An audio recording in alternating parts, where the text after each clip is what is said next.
In today's video, I'm going to teach you how to calculate the number of days between two date fields using the Netdays formula in Smartsheet. We'll walk through building the formula directly in your sheet, step by step, so you can quickly measure the time between two dates and keep your projects on track. Start by opening Smartsheet and heading to your home screen. From there, open the project sheet where your date fields live. Once the sheet is open, click into the column where you want the results to appear.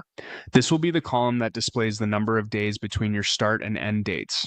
With a cell selected, type an equal sign and begin typing net. You'll see function suggestions appear just below. Choose net days. This function calculates the number of working days between two dates, automatically excluding weekends according to your sheet's working day settings. Next, click the cell that contains your first date, usually the start date. Type a comma to separate the arguments, then click the cell with your last date, typically the finish date. Add the closing parenthesis to complete the formula. Your formula should look like net days, start date at row, end date at row, though your column names may differ. Click Apply to confirm. You should now see Smartsheet return the number of working days between those two dates in the cell you selected. If you don't get a result, double check that both reference columns are set to the date type and that the cells contain valid dates. If you also want a version that supports holiday exceptions, repeat the process in another results column.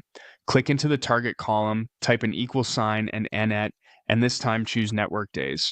Click the first date, add a comma, click the last date, then close the parenthesis and click Apply. Network days works much like net days, but includes an optional holidays range if you decide to add it later.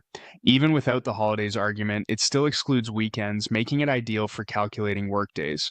A couple of quick tips as you use these formulas: keep your start date before your end date for consistent, positive results. Ensure both date columns are formatted as date, and name your columns clearly so formulas are easy to read later. Once the formula works for one row, you can copy it or convert it to a column formula to populate the rest of your sheet. That's it. Your sheet now calculates working days between dates with net days and network days.